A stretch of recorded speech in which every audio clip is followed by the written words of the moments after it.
All right. Hello again, everyone. We're going to talk about a few things today that I feel are very pressing, especially with what's gone on in our country the last week or so. And it doesn't really have anything to do with my coaching. We are going to talk a little bit about manifesting and being in alignment with the universe and trusting and surrendering. I did a live yesterday on my Facebook that was very much about just being in alignment and how do you get into alignment and what that means. How does that look in your life on a moment to moment basis, And I talked about one particular time where I had to surrender. I had to surrender things because I really didn't have a choice.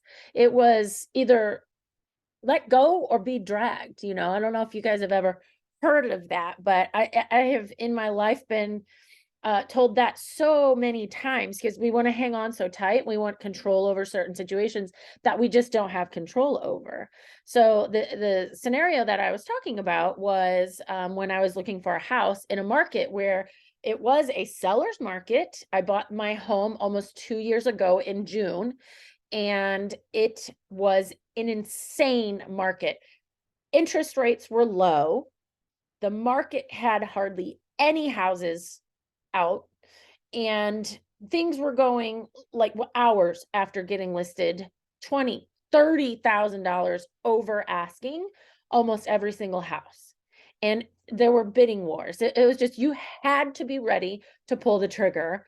And I was going through a divorce and didn't have an idea of what the income was going to look like. There was a lot we had to get worked out. We had to split a lot of things, a lot of money details that we just have no idea. But I had to look. It was cathartic to just look and to imagine. We had to share the home while we were getting divorced, which I empathize.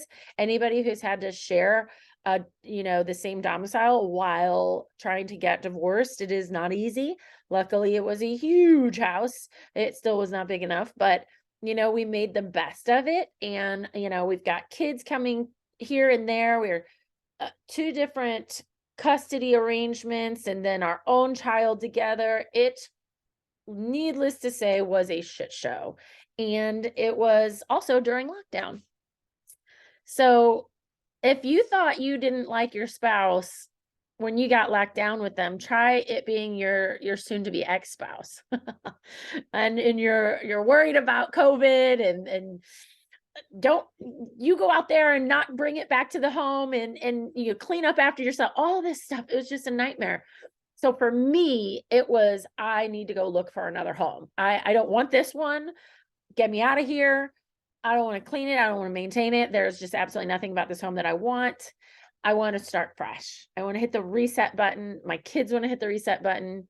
So I got an amazing realtor, knowing I could not pull the trigger, which was like, that's a big deal. Like your realtor is working hard. Realtors, you guys work hard, really hard. And if you think you can do real estate on the side, you're out of your mind, and be successful and make a good living, you're crazy. You have got to dedicate every bit of yourself to this business if you want to really do well. And I got the best realtor, and he knew what the situation was. He knew I didn't have a pre-approval letter. I didn't have a bank. I had no idea even the price point that I could look at. I knew what I wanted in my heart. I knew the standard that I had in where I was willing to move. Now, whether or not I was going to be able to do that was still in the air. That question was still yet to be answered, but it's what I wanted. And it was like, this is the desire. The details I don't have worked out, right? And how many times do you worry about the how and not even bother getting clear on the what? Like, what do you want? I want a 3-car garage. I want a gas range. I want an island. I want a nice open kitchen. I want it to be updated. I want it to be nice and warm and homey. I want a beautiful place to be able to spend quiet time on my own. I want an oversized bedroom. I want a big walk-in closet. I wanted one with a basement. What else did I want? I needed a room for each child. I had 3 children I was housing. Everybody had their own bedroom. I needed an office. I wanted a fenced in yard because I had 2 pups coming with me. Like there was a list, a big list. And when it's a seller's market and you just take what you can get. And so luckily I didn't have to worry about getting a house to sell. But it was still a challenge, and it was over a year that I looked. And the realtor that I had, I got really close to him because it was tears sometimes, because a house that I desperately wanted to pull the trigger, praying to God that something would move in the divorce and then it get sold. It was house after house after house. And then I just had to keep thinking to myself, that wasn't the house. That wasn't the one for me. And there must be something even more amazing around the corner. Location was a big deal for me, but I wasn't as pressed. I didn't want to be super far from my kids' school. My kids, they were in a school district that I would have loved to be in, that their dad was in, that it was like, okay, we're close by, so the back and forth isn't going to be a huge deal. Like there's so many moving parts when you share custody of children and you're dealing with school. And guess what? My work, I wanted it to be, I couldn't handle a huge commute. Like I was a single parent getting kids to and from places and having to work full time. And I couldn't spend all the, of my day in the car.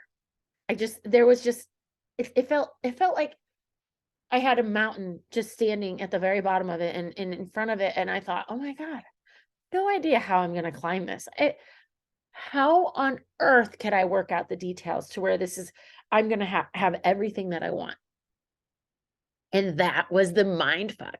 That was like this, okay, all right, I would get overwhelmed thinking about it. I'd have to take a beat. I probably did 2-3 walks a day in the neighborhood that we lived in, because that was just my way of breathing and taking a break and getting out in nature and connecting and grounding myself. And that was all I knew to do. Sometimes that's all you can do, and all you have control over is where you are at mentally, your mindset, your heart, your vibration. Your thoughts are a signal that go out, and your heart is a magnet that draws in. Okay. So I had to get this head heart coherence going. Okay. And that is how you manifest. That is how you surrender, because every single time I felt like I came to like a roadblock, I'm going, this is a great house. And then bam, it got sold, or something didn't move in the divorce and I couldn't pull the trigger. Or we took even a few steps backwards, it felt, or something happened with my kids, or a bill unexpected came in and there was just no, how is this going to happen? Or you get COVID and you got to be in lockdown for 14 days. I didn't have that luxury. No one has that luxury these days. I lost a lot of money and a lot of ground when I got COVID. So it just felt impossible at times. And I want you to think back at times where it felt impossible. And maybe you're in that situation right now. And it's like, Leah, I just don't see an option here. I don't see a way out. Not that looks appealing or is going to be in my favor. And let me tell you something. When you surrender, and when your number one thing is to get present with yourself, present with the very moment, and just focus on a very simple thing, which is your breathing. Just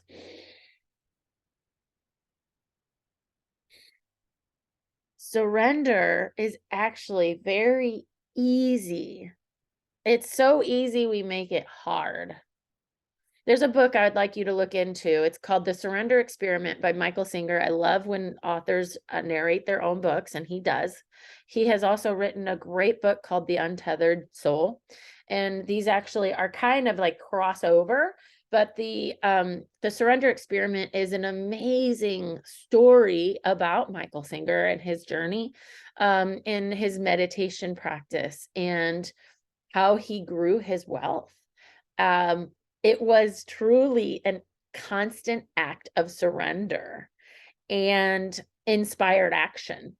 And, that's what I do with my group of gals. That's what I do in my coaching program, because whether you're trying to lose weight, get healthy, grow a business, start a business, advance yourself in your career, get your money in a better place, your money health, or your love life, your relationships, whether you're single or you're married and shit's hitting the fan there. The number one thing that you have control over and that you need to focus on is you. There are a lot of limiting beliefs that we battle and deal with. And there are a lot of trauma that we have either had ourselves, maybe when we were a tiny child and into our young adolescence, even in our adulthood, there's trauma that's constantly happening to us. Maybe there's even trauma that was passed on to us from our parents, and that was passed on to them from their parents and our ancestors. Like, it goes way back. So we may not have a specific incident that gave us that trauma, but our limiting beliefs that we've adopted, that maybe we were raised with, and we don't really know any different, a poverty mindset, or this is how you're supposed to be treated, and it's an abusive situation. Or, you just eat your emotions, and that's what you've witnessed, or you drink them away. Those are what are passed along to us. These habits and these limiting beliefs, which are in turn rooted from trauma. And so the biggest thing that needs to happen first and foremost is the trauma release. And when you can release that trauma, and you don't have to analyze where it came from or what it is. I released a lot of trauma back in December when I went on a great trip. It was a workshop, or if you want to call it a retreat or whatever you want to call it. It was an event, 3-day event, where we did these amazing breathwork sessions and mindset work, and ate amazing. Like, it was in Austin, Texas. So if like you've never been to Austin, it is like a super green town. You don't even think you're in Texas. It's like this organic, everything's organic there. There's EVs everywhere, which I drive an EV, so I was loving life. And these places were serving amazing, like, quinoa bowls with kale and chia and all of these beautiful dishes. And we were eating super well. We stayed in a beautiful hotel. We were sleeping well. We were working out in the gym in between sessions. We're meeting amazing people. We were being challenged. We're learning breath work, doing meditation. Like, this was like the bomb. And when I got back from this place, I was 7 pounds lighter than when I left, which is like, what? This isn't possible. Like, I kept weighing myself. I was just like, I was telling my partner, I was like, what the hell? I wasn't, and he's like, you let go of a lot of shit, I was like, I guess so. I let go. And I did. I let go of a lot of trauma, and now it's just layers. So I peel back. We are an onion. We just peel back the layers and we go deeper and deeper and deeper. So my work is not done, for sure. And I did not want to lose the weight. I'm a bodybuilder, so I was like, I don't want to lose weight. I'm in grow mode. So, we put those pounds back on in a healthy way. So it was really interesting to see the results from releasing a lot of that trauma. And it was trauma that I didn't even know I had. I had visuals during the breath work of things that I'm like, oh yeah, that happened. And it wasn't that I had an emotional pain about it that I carried around into adulthood, but I was like, that was an experience. That was an experience that I remember that maybe I haven't healed from that. I haven't let that go. And so what happened with my experience, and everyone's is different, was I let go. And that's that surrender, like, let it go. It's exhausting hanging on to all of that shit. Why? Why do we fight for our limitations? So I just truly let it go. And not only did I let it go, but it was replaced with love. Amazing, overwhelming, bursting love. And that energy just came and just flooded me. And I was just like, I came home and I just, I could just feel it, physically feel it exuding from my chest. And from that point on, I had committed to myself to doing a morning routine. And I'd listened to a couple of books. One was The Miracle Morning. And then another one, just recently, I'd listened to it. I started the morning routine right when I got back. It was 5:30 in the morning, every single morning. It was a challenge at first, but now my body just does it. And I know I've done it enough times. I know that give me a few minutes and my body's just going to wake up, and I'm happy that I'm up. I'm like, yes, I'm doing something proactive. I'm setting my day. I'm setting myself up. It makes me proud that I can do this and that I continue to do this and keep this commitment to myself. So I started doing that. And Miracle Morning by Hal Elrod was a book that the group that I had joined to have support through talked a lot about that book at that time. And so I listened to it cover to cover, and it was just fantastic. I loved it. It was a game changer for me. He has an amazing story. He also narrates his own book. I love that. I love that. And then just recently I'd listened to and have been introduced to a book by Mel Robbins, she's amazing, called The 5-Second Rule. And she talks a lot about just action and not giving yourself time to talk yourself out of things. And so it's like there's a surrender side and then there's an inspired action side. And sometimes the inspired action is not you sitting around waiting for someone to shove you into that action. That inspired action is like you get a download and you go. But some people will just get a download and then stop. They freeze. Fight, flight, or freeze. Those are the three trauma responses. You freeze. You don't know what to do. You're terrified of failing, terrified of the unknown, of what's around the corner. What if is the game you play left and right, and you never move or act on anything. And that's why you are where you are at. That's where I have been at. And we all do it. No one is safe from this situation. So after listening even to the 5-second rule, I was like, oh yeah, I'm never hitting snooze ever, ever, ever, ever, ever again. Like she scientifically goes into like sleep inertia and what that is. And every time we hit snooze, we enter another sleep cycle. And we then wake up 10 minutes later and we're in sleep inertia because we started another sleep cycle. And now we're just going to take an extra long amount of time to have our brains wake up. And we've just wasted our morning, which is the most precious time in your day to set yourself up for success. And I'm telling you what, if you say that you're not a morning person, what I would ask you is, are you a person that enjoys wealth? Are you a person that enjoys having energy and health and fitness and love and great sex and all the things that come with being an aligned person? Well, then you are a morning person. That's what you are. You are a person that enjoys abundance. And that is how you create abundance in your life.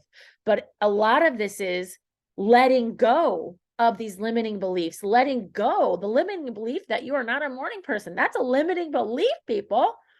You got to let that go and want what you want more than you want what you want right now. Because what you want is down the road and you want to go for that goal.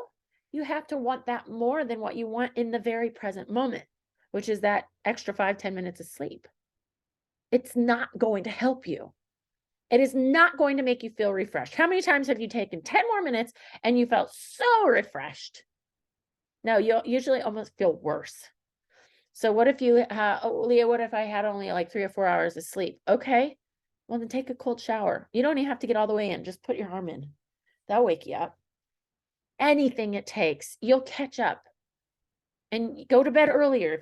One of the biggest tips that I can give you, if you want to start a morning routine, which I'm going to be doing a 3-day workshop on how to create your perfect morning. Go to bed sooner. You have got to adjust your nighttime routine so that you can do your morning routine. It's just what you have to do. And then you don't have to do it all at once. If you're a person that gets up at 9 a.m., I'm not asking you to get up at 5:30 in the morning or 4 in the morning. That's insane. But move it up about 30 minutes, even 15 extra minutes that you don't hit the snooze, and tell me how you can not look at your phone. You get up, have your morning routine, maybe get your coffee, go sit in your favorite spot with your journal and your pen, and let your glasses lay right there. Everything's set up. Make it really easy for yourself. Get pillows and blankets. That's what I have. I just have a spot on the couch that's literally got a divot with the shape of my butt in it. And I have all of the things around it. And I make I feed the girls, my dogs, my little doodles. I'll feed them, let them outside. I start heating up my tea kettle to warm up my water for my healthy coffee. I've actually stopped drinking like ground coffee beans, and taking another supplement that makes me feel amazing. It's not super high in acidity, and it has collagen and hyaluronic acid, and I just feel good. Y'all, I feel great. I have energy. I am like an Energizer bunny. I'm 43 years old. I have 4 kids. I have a grandbaby. 3 of my kids, well, almost all 4 of my kids are going to live with me here in a minute, and my grandbaby. And I train people in the gym. I work out myself. I am go. And sometimes I don't get to sleep until about 11 o'clock, maybe even midnight on some nights. If my kids are in need, they need me, I'm going to be there for them. I'm not going to say, oh, kids, can I rain check you this conversation for the morning? No, I'm not going to say that. I'm going to sit there, because if they feel the urge to share, I'm going to sit there and fucking listen. And if they need me to give them feedback, I'm going to give them feedback, all these things. So I don't get maybe sometimes enough sleep at night to wake up at 5:30 in the morning, but I do it anyway. Because I know that I am more powerful when I set my morning up and I have got my routine and I've got my alignment. And some mornings I have anxiety over whatever, maybe money, maybe clients, maybe my children, maybe situation with one of the exes. Who knows? There's all kinds of things we can, the society, what's happened in our week in Nashville, absolutely heartbreaking. And it hit me hard, the shooting in Nashville. And my heart goes out to these families who lost these 3 children who are 9 years old. Like, what? And these adults, there was 3 children, 3 adults that were killed. And it just rocked me. It's at a private school. My daughter goes to private. She's 9. It hit way too close to home. But I have to surrender. And the one thing that I know I can do for my children is heal my own trauma so that it doesn't get passed on to them, so that they know that they can thrive in an environment where they're not dealing with all the trauma that I passed along to them. And there's so much letting go, that surrender of, I just don't want to carry this around anymore. I'm telling you, it is the most freeing, liberating thing that you can do for yourself. And guess what? When you do that, your money issues go away. Not just go away. You become this magnet of finances, of money, and money will just flow to you when you are in that receptive mode, when you can receive. We can't receive when we're blocked. So breath work. That's one of the staple things in my morning routine. Plus journaling. I journal, I do my finance mindset. every morning, and then do my gratitudes, and then do my affirmations. And they're different every day. Some of them are the same because I'm super grateful for these things, but some of them are different based on where I'm at. And there are some mornings where the breath work just gives me energy and I'm just happy, happy, happy. And there are other times where I'm battling in the morning. I'm out of alignment. I know I'm out of alignment. So I rely on my habits because my habits create me. When you create your habits will create you. And there are times where I'm like, gosh, I don't see how this is going to happen. It's, I've got goals by the end of the month and I still have some room to go. And it's 3 days before the end of the month. And I'm journaling. This is what I want. This is what I claim this. I declare this. But do I know how it's going to happen? No, I don't. It is just trust, pure trust. And, I had this conversation actually with my partner over the weekend. There was some frustration, and I have it with my clients, everybody, because we all deal with this. When you don't hit a goal, sometimes we don't even set goals because we're terrified we're going to not hit them. So like, why even set something? I'm going to fail. It's just going to depress me. Just don't even bother. But something that my coach told me, which I thought was brilliant, sometimes it's just something that someone says. There's just one thing that this light bulb moment happens. And she said, if you don't hit the goal, you don't change the goal, you change the timeline. Never lessen or diminish your goal. You just move the timeline a little bit. You are worthy of hitting that goal, and you can hit that goal without having to know the how. That's the surrender part. That's the true, I surrender this. I don't know how it's going to work out, but I have confidence that this is going to work out. And that's that law of assumption. You just assume it's going to happen. Every month I have written down my goal, and every month I have hit my goal, and every month I don't think I'm going to hit my goal. It's just like, what the heck? You would think I would learn by now, but it is being human. But then I continue on with my morning routine and my habits and my breath work and my journaling and my meditation and my connection to the people that lift me up and the relationships that serve me. And I draw hard boundaries on the ones that don't. Like, I'm probably like the boundary queen. I didn't used to be, but now, that's why I am now, is because I didn't used to be. So if you struggle with boundaries, I'm your gal. I got you.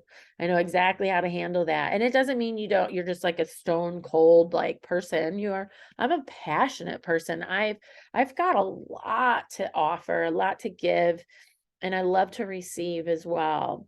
That's an important part of your journey. And that surrender is what opens you up to receiving. Receiving what? Okay, well, downloads, that inspired action. We worry about the how. It's not about the how. The how, the universe works that out, or God, or source, or whoever you want to call it. I call him Gus, or her Gus. Just Gus. Him, her. God, universe, source. My partner and I are like, Gus has got this. You're good. If we're ever having an out of alignment moment, like, Gus has this. You good. Just breathe, go to the gym, work out, just go for a walk. There are so many just small tasks that you can do that when you feel out of alignment will raise your vibration. And it may not be to total clarity and beautiful, happy joy and like elation. That's okay. But if you're way down here in like a powerless is like the bottom, and then you get moved up to frustration, that's improvement, y'all. I would rather somebody be frustrated or angry or enraged than powerless. 100%. So you guys, the moral of this YouTube video, y'all, or whatever platform I put this on, is the surrender is what paves the pathway to the goal, to what you want. So I hope this speaks to a ton of you. Let me know in the comments if this resonates with you.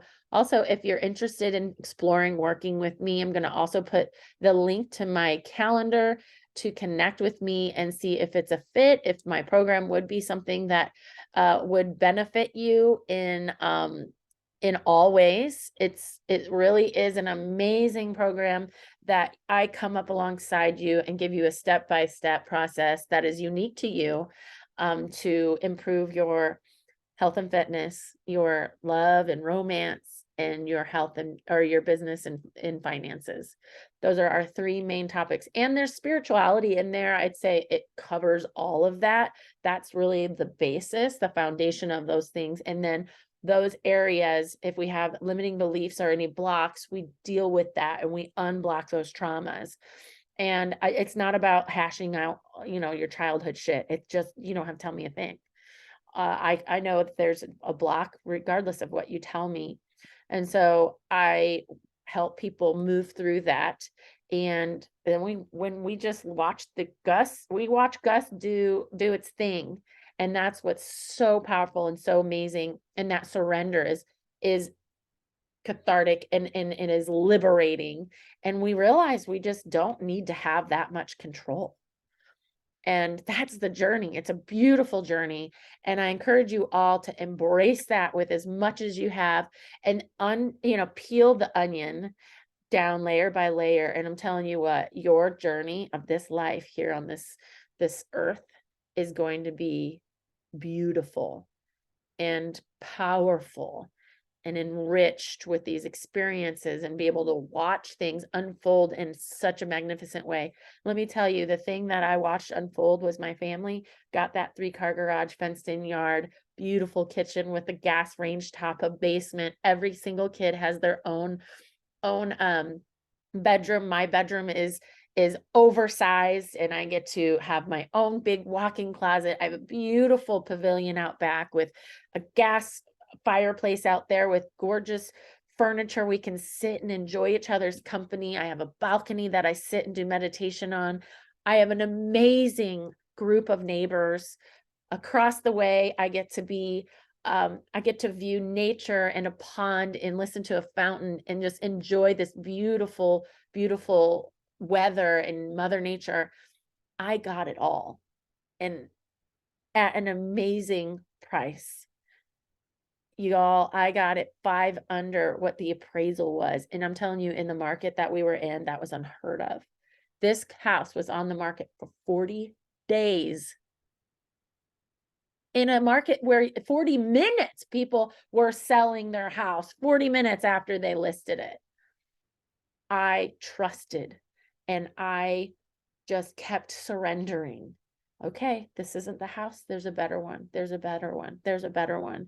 And beautifully enough, I brought my children to this home on Mother's Day. And it was a miracle, but not surprising that we all loved it. There were houses that one would love it, the other one would hate it. And it was important for my children to be a part of this process. We had to do this. It was about the process. It was our healing. It was our transfer into our transition into the next chapter of our lives, leaving behind a very traumatic, abusive, toxic situation. And we all just had our own beautiful healing in this process, and we love it. It is 5 to 10 minutes from every major store, but we don't hear the highway. It couldn't be more perfect for us. And that's what surrendering is about. The universe knows more of what you need than you even know. So I leave you with that beautiful victory of what surrender can do for you. And every day I'm grateful for this home that I wake up in and my children get to have their childhood in. And it's a beautiful life. And it doesn't come without struggle and pain and fear, confusion. But if we can slowly turn our attention from the things that pain us to the things that we can see the potential and the hope of, or the beauty in the midst of the terror and the fear, you will be not just fine, you will do amazing, amazing things. You are going to live a life you never, ever thought you would be living, and wanting to pinch yourself every single day. When you wake up, set your intentions, you do your morning routine, and you have goals that you know every inspired action that you get is going to get you closer and closer to it. Not only that, are you going to be able to touch other people's lives in the process, in which I hope I can help touch your guys' life. If you would like to connect with me, please click the link to my calendar and we will see if this is a good fit. And I appreciate y'all so much.